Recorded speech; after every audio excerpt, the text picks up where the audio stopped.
주님, 우리의 믿음을 변하는 세상과 그리고 변하는 우리의 감정과 상황이 아닌 변하지 않는 예수님께 뿌리박기를 원합니다. 저희가 항상 눈을 들어 주님만을 바라볼 수 있도록 하여 주시고, 참 우리가 찬양으로 고백하였듯이 세상 풍조는 나날이 변하여도 우리는 믿음을 지킬 수 있도록 하여 주시옵소서. 사랑하는 주님, 마지막 때의 이야기를 또 우리에게 이렇게 사도 요한에게 환상을 보여주심으로써 알려주셔서 참 감사합니다. 이 말씀을 통하여서 저희가 정말 어디를 향해서 가고 있으며 무엇에 집중하여야 하며 오늘을 어떻게 살아야 하는지에 대해서 깨달을 수 있도록 하여 주시는 은혜에 감사드립니다. 저희가 계속해서 주님의 얼굴을 이 땅 가운데에서부터 시작하여 바라보기를 소망하고, 그리고 마지막 때에 주님의 품에 안기어서 주를 보게 될 그날을 저희가 소망하고 고대합니다. 사랑하는 주님, 오늘 말씀을 통하여서 주님께서 그러한 소망을 우리 마음 가운데 불러일으켜 주시고, 우리가 마지막 때에 참 신부로서 순결하게 준비되어져 갈 수 있는 좋은 시간이 될 수 있도록 주의 은혜 베풀어 주시옵소서. 감사하며 우리 주 예수 그리스도의 이름으로 기도드렸습니다. 아멘. 네, 계시록 21장 9절부터 21절입니다.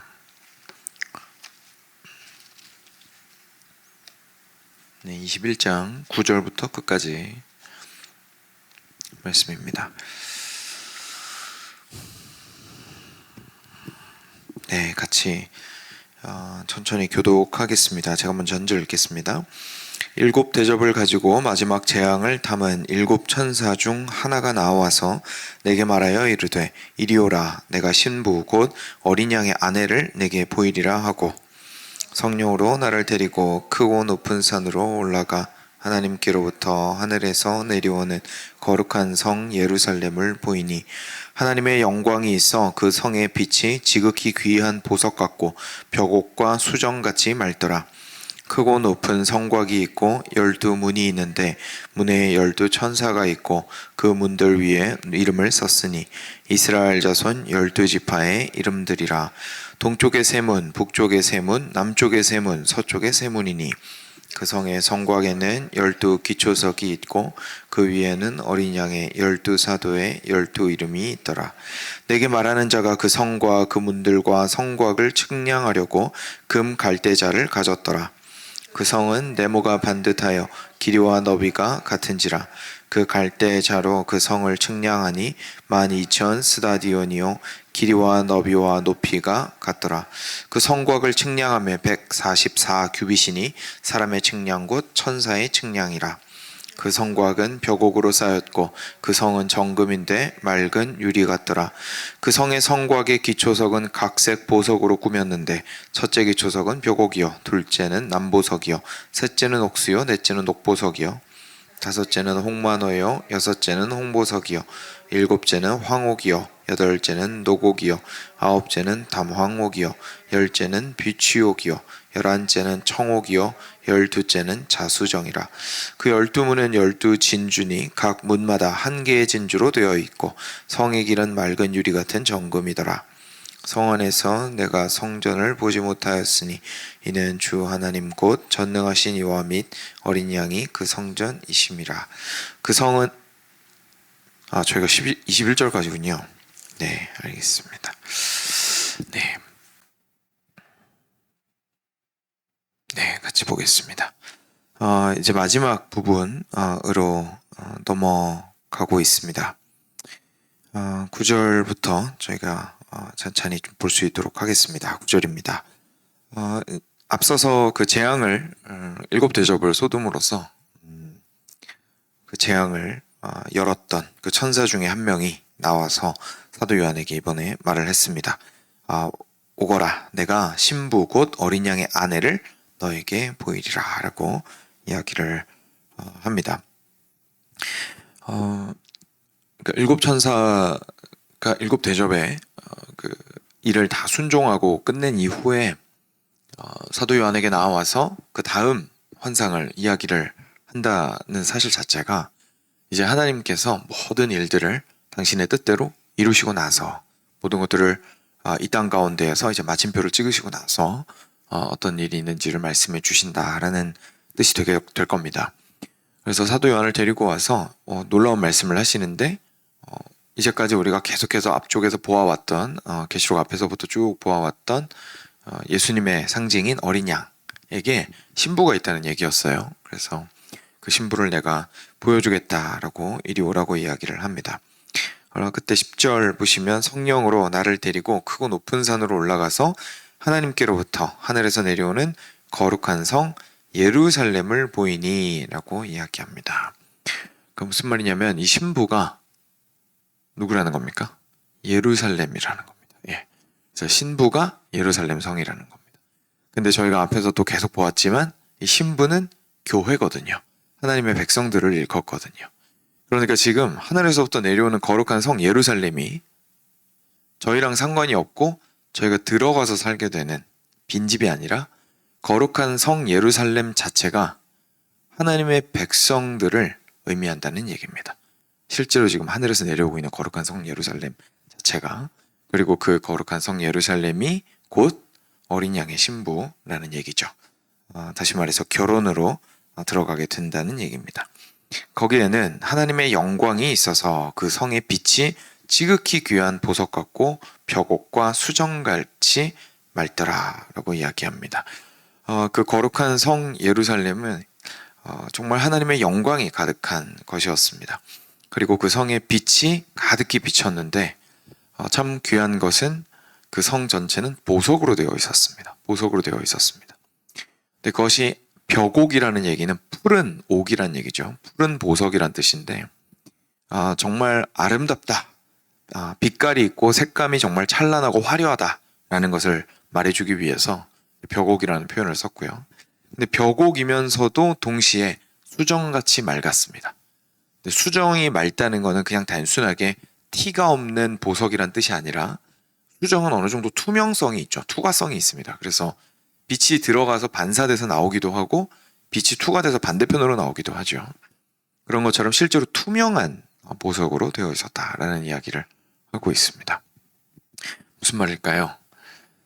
저희가 보석 세공을 아름답게 하고 나면 이렇게 좋은 빛이 있는 곳에서 이렇게 비추어 보면 그것들이 아름답게 반사가 됩니다. 그리고 그것을 통해서 우리는 실제로 그 빛의 영광을 조금 더 다양하고 풍성하게 누릴 수가 있게 되죠. 그런데 예루살렘 성 전체가 우리 그리스도인들의 집합을 의미합니다. 결국은 우리 그리스도인들 가운데 영원한 빛의 근원이 되시는 하나님께서 거하시고 그분의 영광이 찬란하게 빛날 때에 그 건물 전체가, 성 전체가, 다시 말해서 그리스도인 전체가 그것들을 아름답게 반사하게 된다는 뜻이죠. 그래서 투명하고 벽옥과도 같아서 아름답고 찬란하게 하나님의 영광이 다양하게 반사가 되고 투과되고 해서 그 빛이 그냥 단순하게 직사광선으로 쫙 쬐이는 것으로 끝나는 것이 아니라 내 옆에 있는 이 그리스도인들로 인하여 함께 할 때에 더 아름답게 그 빛이 반사되어 빛나게 된다라는 이야기를 우리한테 해주시고 있는 겁니다. 그래서 그런 성의 모습을 우리 사도 요한이 보았습니다. 거기에는 크고 높은 성곽이 있었습니다. 성곽이라는 거는 이제 이런 중세 시대나 그 시대의 성을 좀 유럽에서 방문을 해보신 분들은 아시겠지만 중앙에 군주가 사는 성이 있고 성 건물이 있고 외부에 그걸 이렇게 싸고 있는 성곽이 있죠. 그래서 주변에 있는 성곽을 이야기를 하는 건데요. 이 성곽에는 12문이 있었습니다. 다시 말해서 성으로 들어가려면 이 12문을 당연히 통과를 해야 되겠죠. 12문에 12천사가 12문을 지키고 있었고 그 문들 위에는 이름이 써 있었습니다. 근데 그 이름에는 이스라엘 12지파의 이름이 써 있었습니다. 동쪽 3개, 남쪽 3개, 북쪽 3개, 서쪽 3개 이렇게 문이 있었고요. 다시 말해서 이런 겁니다. 새 시대에 우리가 그리스도 안에 속한 교회로서 이제 이 새 성 예루살렘, 이 그리스도인들의 집합이라는 것을 지금 이야기를 해주고 있는데 거기에 성곽의 12문이 이스라엘 12지파의 의미를 가지고 있다는 건 결국 무슨 말인 거냐면 하나님께서 구약에서부터 계속해서 언약을 이루어 오시고 그 이스라엘 민족들을 통하여서 오셨던 그 일들이 지금 여기에서 완성이 되고 있다라는 것. 그래서 이것이 두 가지 이야기가 아니라 사실은 하나로 하나님의 구원 계획 안에 포함되어 있는 자들이다. 이스라엘 그 백성들과 그리고 신약의 교회가 사실은 이렇게 연결되어 있는 것이다라는 것을 사실상 보여주는 것이죠. 그래서 이 문을 통과해야만, 다시 말해서 하나님께서 구약에서 계속해서 보여주셨던 그 언약의 그리고 그 구속 사역의 그 길들을 쭉 따라와야만 그리스도를 만나고 그리고 그분 안에서 참으로 그분의 신부로서 준비될 수 있습니다 라는 이야기를 지금 하시고 있는 겁니다. 그런데 여기서 끝나지 않고 14절에 보니까 성곽에는 밑에 12기초석이 있었습니다. 큰 벽이 있을수록 밑에 이렇게 지탱을 할 수 있는 무게를 모두 실게 되는 기초석들이 있게 되죠. 근데 그것이 12개가 있었는데 거기에는 12사도의 이름이 적혀 있었습니다. 그러니까 다시 말해서 이 전체를 지탱하고 있는 힘이 또한 예수님으로부터 직접 가르침을 받고 그리고 예수님의 부활을 직접 목격하고 그분을 증언하였던 12사도들에게 있었다는 것을 저희가 보게 됩니다. 내게 말하는 자가 그 성과 그 문들과 성곽을 측량하려고 금 갈대자를 가졌더라. 성경에서 측량한다라는 비유가 나올 때는요, 하나님께서 다 파악하고 계시고 보호하신다라는 뜻으로 이해를 하시면 됩니다. 저희가 보통 측량한다 이러면 이제 잘했나 못했나 보자 이렇게 조금 이해하기가 쉬운데, 그런 뜻이라기보다 측량한다라는 것은 다 파악하고 있다는 얘기입니다. 처음부터 끝까지 다 파악하고 계시고 모든 것들을 주관하고 계시고 모든 것들이 하나님의 손안에 있다 라는 뜻입니다. 그런데 그분이 그 천사가 이제 금 갈대자를 가지고 측량을 하게 되는데 이 성이 좀 모양이 신기했습니다. 바로 네모반듯 했습니다. 길이와 너비가 같았죠. 갈대자로 성을 측량했더니 각각의 길이와 너비와 높이가 12,000 스타디온이었습니다. 그래서 이게 스타디온이라는 거는 뭐 미터로 하면 한 185미터 정도 되고요. 12,000 스타디온이라고 하면 그래서 2,200km입니다. 그러니까 굉장히 긴 거리죠. 2,200km니까요. 그래서 어마어마한 사이즈인데, 근데 실제로 이제 그 사이즈 자체가 중요하다기보다 여기서 상징적인 숫자가 중요하죠. 그래서 12, 지금 12,000이면 12 곱하기 1000입니다. 그죠? 그래서 결국 12는 하나님의 온전한 백성의 숫자였습니다. 그래서 완전히 하나님께서 계획하신 대로, 그리고 정육면체, 다시 말해서 어떻게 보면 완벽한 모습을 의미하는 거죠. 완벽하고 온전하고 순결한 그 모습대로 하나님께서 당신의 백성들을 보존하시고 그리고 마지막까지 아름답게 하십니다 라는 것을 이야기를 해주고 있습니다. 그리고 정육면체가 사실 역사 속에 또 있었습니다. 바로 지성소죠. 지성소가 정육면체입니다. 그 성소랑 지성소를 합해서 이렇게 직사각형이 되는 거고요. 그 지성소 자체는 이게 커튼 열고 들어가서 그 대속죄일에 대제사장만 들어가는 언약궤가 있었던 그 공간은 정육면체 공간이었습니다. 그러니까 이게 무슨 말이냐면 그 하나님의 영광이 거하는 그 지성소가 확장이 돼서 12,000 스타디온으로 확장이 돼서 성도 전체를 포용했다는 뜻이죠. 그래서 우리 그리스도인들의 모임 자체가 하나님의 영광이 비치는 모임이 되고 하나님과의 교제가 일부와만 이루어지는 것이 아니라 모든 백성들과 함께 이루어지는 연합의 관계가 있는 곳이 바로 천국의 모습이다 라는 것을 우리한테 보여주시고 있는 겁니다. 그래서 그 팔레스타인 땅의 이스라엘 백성들의 그 백성들 사이의 중앙에 있어도 조그만한 그 정육면체 지성소가 이제는 사실 백성 자체가 되었다는 것을 우리한테 보여주시고 있는 정말 시각적으로 저희들에게 놀랍게 증언해 주시는 그런 장면입니다. 그 성곽을 측량함에 144규빗이니 이제 바깥에 있는 성곽을 높이를 측량했더니 이 높이가 144규빗이었습니다. 이것 역시 이제 숫자가 중요하죠. 이스라엘 백성들 그 하늘에 있는 교회의 수를 14만 4천이라고 앞에서 얘기했던 것처럼 여기서도 성곽이 12 곱하기 12인 144 규빗이었다라고 얘기하는 것은 결국 이 모든 것들을 하나님께서 주관하고 계시고, 그리고 하나님의 온전한 사랑하기로 결정하시고 택한 그 백성들의 수가 다 찼다라는 것을 우리한테 이야기를 해주시고 있습니다. 근데 뒤에 조금 아리송한 표현이 나오는데요. 사람의 측량 곧 천사의 측량이라 라는 표현이 나오는데, 이건 무슨 말이냐면 이것이 겉으로 볼 때에는 인간이 이해할 수 있는 모습으로 되어 있으나 그것은 하나님께로부터 나온 영적인 것이다 라는 것을 이야기를 해주는 겁니다. 그래서 인간의 측량일 뿐만 아니라 동시에 천사의 측량이라.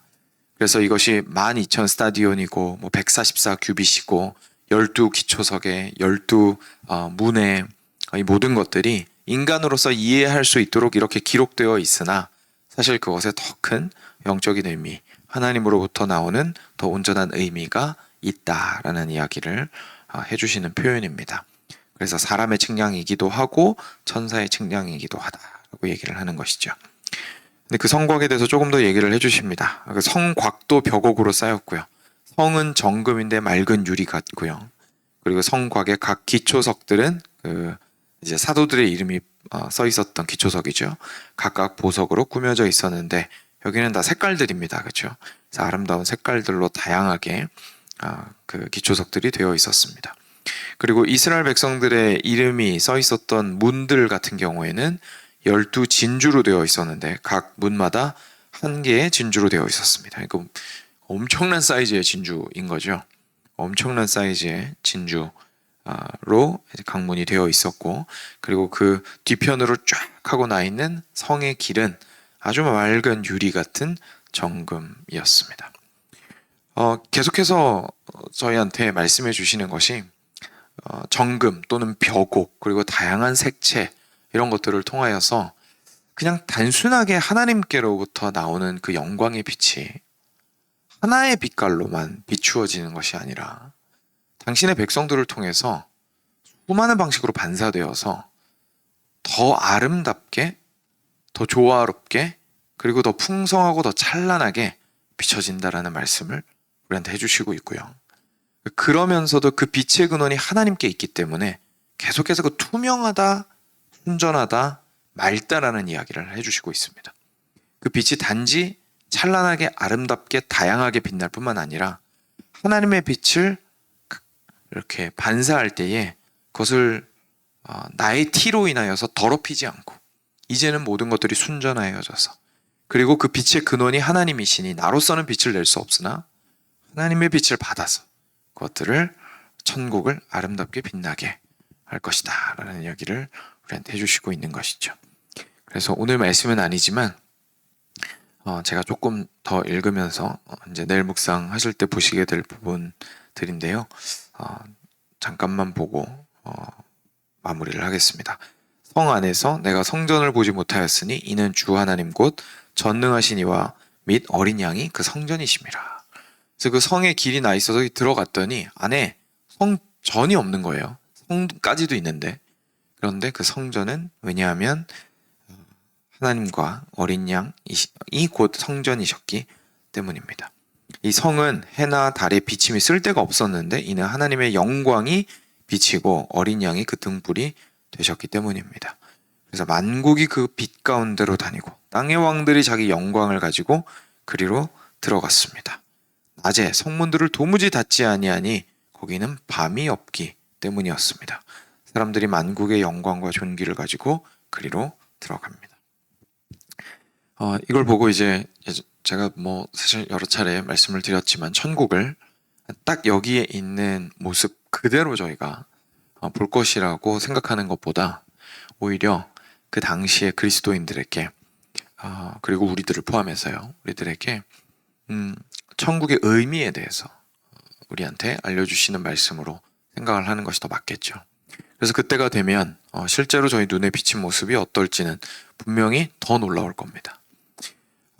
근데 확실한 것은 있습니다. 오늘 저희가 꼭 가지고 돌아가야 하는 내용이 있죠. 천국에는 밤이 없는 이유는 오직 하나님께서 빛이 되시기 때문입니다.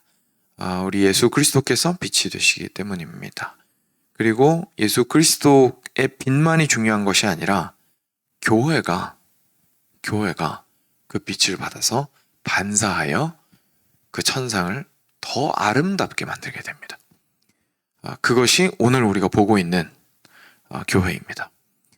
우리 눈에는 전혀 그렇게 보이지 않죠.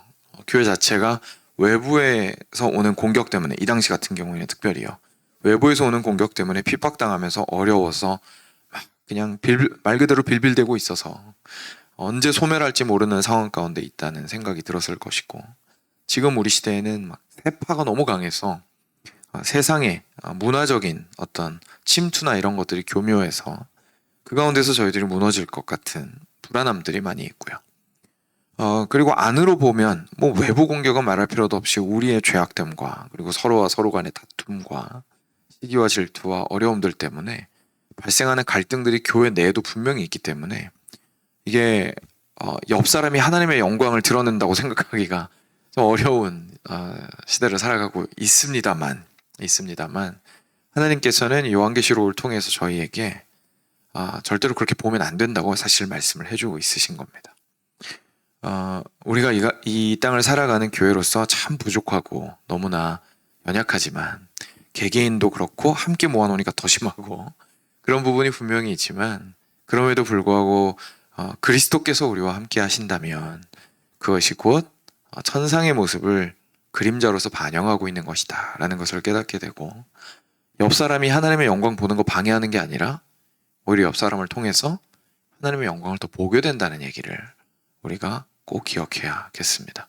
그럼 결국 마지막 때에 우리가 그런 곳으로 가게 될 것이, 우리가 그런 존재가 될 것이기 때문입니다. 그래서 그때에는 어느 한 사람도 하나님과 교제가 부족함이 없을 것이고, 하나님의 영광을 반사하지 않는 사람이 없을 것이고, 그리고 하나님과 만족할 만한 교제를 지속적으로 누릴 수 있을 것이고, 그리고 그 가운데에 공급되는 모든 것들이 전능하신 이 및 어린 양에게서부터 나올 것임을 저희가 기대하게 됩니다. 제가 이 말씀의 의미를 알게 되었을 때 가장 벅찼던 것 같고, 천국을 참 소망하게 됐던 기억이 있습니다. 아직도 항상 너무 사랑하는 부분 중에 하나인데, 성경 전체에서 저희가 좀 이런 천국에 대한 소망을 가졌으면 좋겠습니다.